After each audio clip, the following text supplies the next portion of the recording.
Good morning. I've been trying to learn an answer to a simple question which apparently is more tricky than it seems. And it's from the chart right here. Unfortunately, you're only through 2020. Already though, the numbers leap off the page. These are for STEM graduates by country: science, technology, engineering, and math. China is at 4 times what the United States is. By the way, the official number here in China for Chinese STEM is over 5 million students now. My question, though, involves the American number, the US. We want to know, are these US kids getting STEM degrees? Or are we also counting in the American number foreign kids who are getting degrees in the United States? That's to say, are the US numbers actually inflated? Let's back up a bit. The United States is budgeting tens of billions of dollars to build a new semiconductor industry. Subsidies, loan guarantees, tax breaks, $70 billion or so, according to the New York Times here.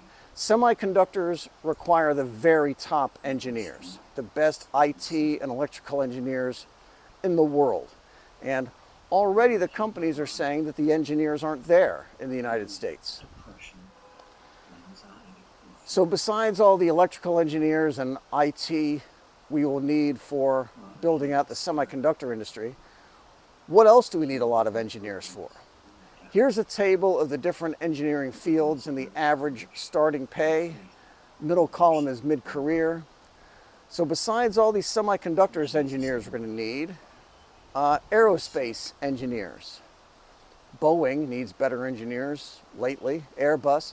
Biomedicine, we need chemical engineers, civil engineers to build good roads and bridges, computer and IT for Silicon Valley and all the other tech jobs that use semiconductors rather than make them, electrical, environmental, mining, industrial and manufacturing, building the best factories for cars and everything else, robotics.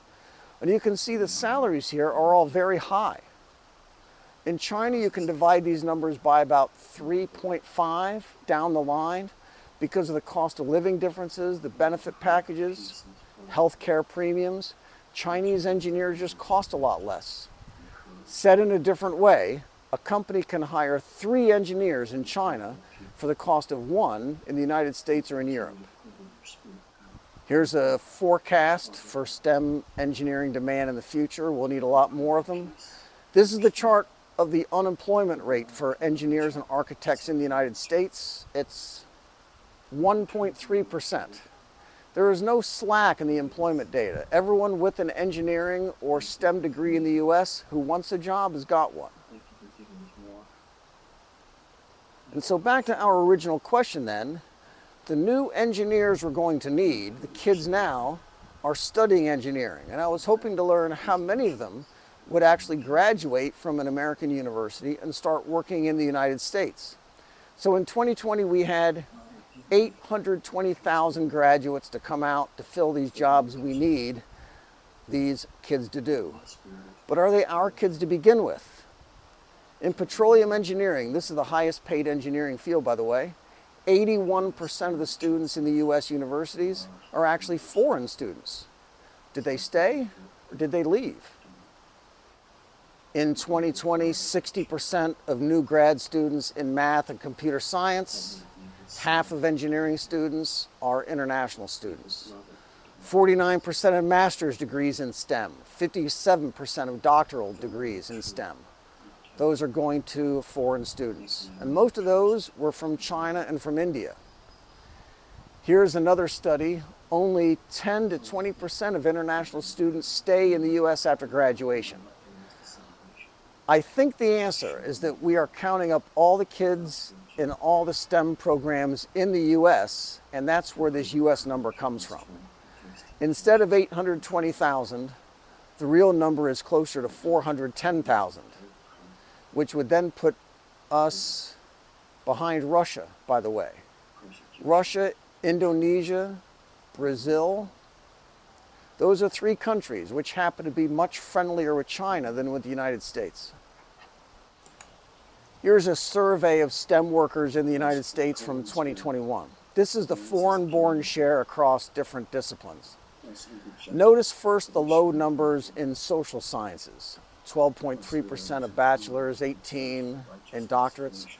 Bottom row is non-science and engineering. In every other field at the doctoral level, it's at least a third of our jobs being filled by foreigners. At the master's degree level, the lowest number is 24.9, physical science. A fourth of our physics jobs are filled by foreigners, and it's higher than that for everything else. Top companies need the top engineers, and they don't care where these engineers come from. And as you can see from this chart, a huge percentage of the graduate level careers are filled by foreigners in the United States, by companies in the United States. But those companies are also finding them here, and again, do so for a lot less money. Companies will go where the engineers are. Tesla is here in China. All the car makers are here. Boeing and Airbus are here. All the pharmaceutical companies are here. And that's because the engineers are here at a third the price. Half of the kids studying STEM in a U.S. university classroom are going to pick up their diploma and head to the airport. And lots of them are coming right back here too. As bad as these charts look already, the real story is even worse. Have a nice night. Be good. And all these things will be added to you. Ask, and it will be given to you. Seek, and you will find.